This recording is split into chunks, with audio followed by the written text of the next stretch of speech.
Thank you, Honorable Chairperson, sir. I stand on behalf of my party, the All India Trinamool Congress, to stridently oppose both the renaming of the bill and the replacement of the Manrega Act by the VB G. Ramji Bill 2025. In 2005, the Union government enacted the National Rural Employment Guarantee Act, which revolutionized rural India's idea of livelihood security.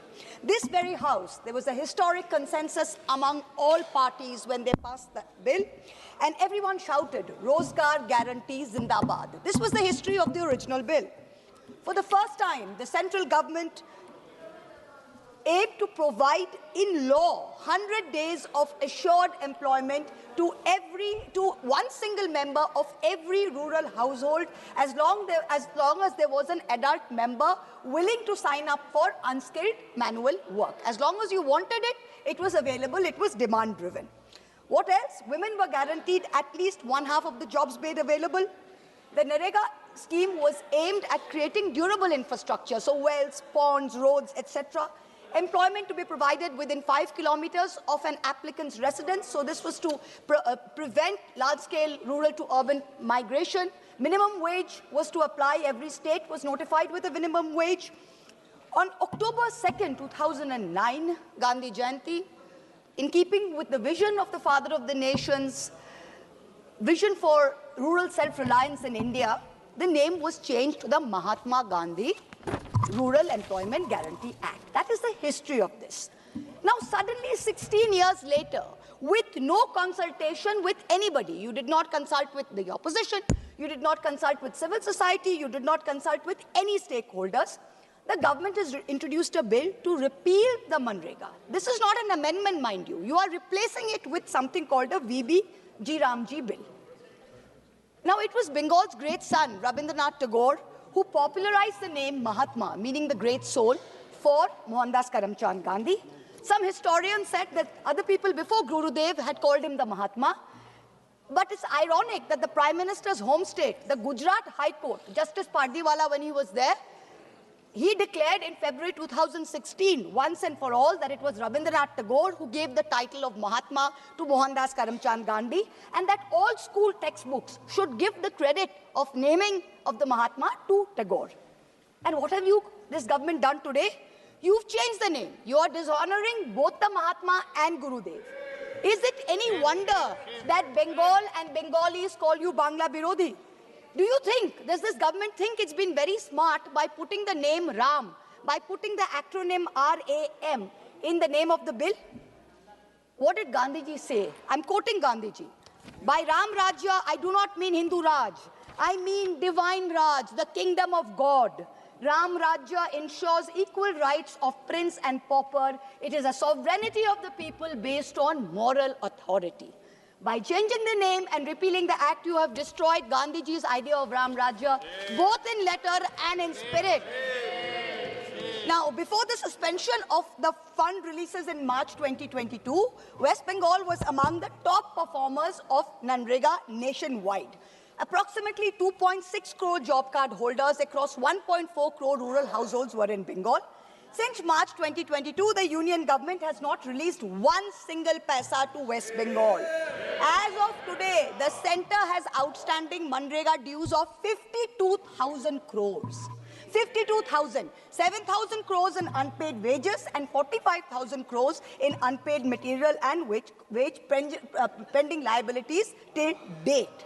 We as members of the Trinamool Congress representing the people of Bengal, we have taken to the streets for our rightful dues. We've sat on dharna. Our Honorable Chief Minister has written innumerable times. We have complied with over 150 action taken reports. When we went to meet with the Honorable Minister, we as MPs were dragged by the Delhi police, dragged like animals.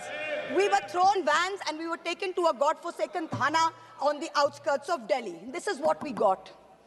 Even though the objects and reasons of the bill, I've got the bill in front of me, I'm looking at page 1.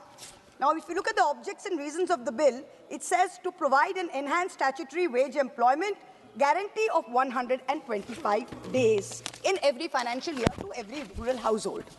But actually, there is no one single element, not one, of the legal right to work retained in the bill, which was there in the original bill. That was a legal right. Nothing. Now, Manrega, the original Manrega provided some fundamental guarantees. The first, it was central government funded. The wage bill was met 100% by the central government. The second, it was a demand-driven employment program, as my honorable colleague Naresh Ji from the SAPA said. He said when people wanted to work, it was demand-driven. It was bottom-up. And the third guarantee was that 100 days of work across rural India, no matter where you were. There was no notified area, no this, no that. You wanted to work, you lived in rural area, you filled up a form, you were entitled to it. That was the right.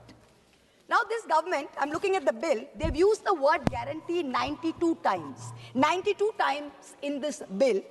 But I'm going to go through just 4 provisions of the bill which demonstrates that the new Ramji bill provides no guarantees at all. Forget about 92, it provides not even one guarantee. So let me look at the first. First, if I'm looking at page 4, chapter 2, section 4, subsection 5 of the proposed bill. What does it say? The central government shall determine the state-wise normative allocation for each financial year based on objective parameters as may be prescribed by the central government.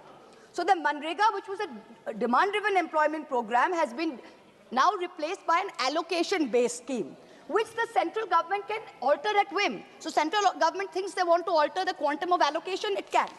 So this takes us back. This is retrograde. It takes us back to the pre-Manrega days when we had the Jawahar Rozgar Yojana, when we had employment assurance schemes, which basically used to give the people of India only about 10 days of employment. That's what you're taking us back to. The second provision, which is deadly, which I'm looking at the bill, again, page 4, chapter 2, subsection 5, section 5, subsection 1 of the bill. It completely destroys the idea of a universal legal entitlement across rural India. What does it say? Save as otherwise provided, the state government shall in such rural areas as may be notified by the central government. So the center is saying that the scheme will run only in those areas which has been notified by the central government. So the state government has to provide for the 125 days of work, but the center is going to prescribe the norms. Brilliant. Wow, this is great. Now, this 125 days that they're saying, this is all eyewash. In the last 5 years, what has been the reality? Due to squeezed allocations, Manrega has not been able to meet demand for work. It has not been able to.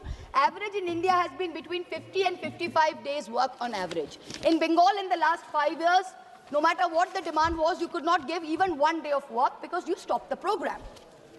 The third provision, the same chapter, chapter 2, page 4, section 4, subsection 6. What does this state? Any expenditure incurred by a state in excess of its normative allocation shall be borne by the state government.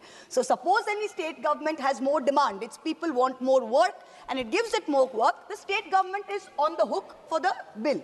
The central government is not going to go beyond the allocation. Exactly what my colleague pointed out. The fourth, the most deadly, this is the death knell for the Manrega scheme. This is why Manrega is not going to go forward because of this provision. Let's look at page 11, chapter 5, section 22, subsection 2. For the purposes of this act, the fund sharing pattern between the central government and the state government shall be 60-40. In the northeastern states, states and union territories, 90-10. Now, under section 22 of the old Manrega, 100% of the wages was central government, and in terms of materials and admin, 75 was central government, 25 was state government. Now, let me give a very small example so you understand what this means. Let me illustrate the funding comparison. Now, let's just state for any state, the total Manrega expenditure per annum is 10,000 crores. Out of that, say wages is 7,000 crores and materials is 3,000 crores.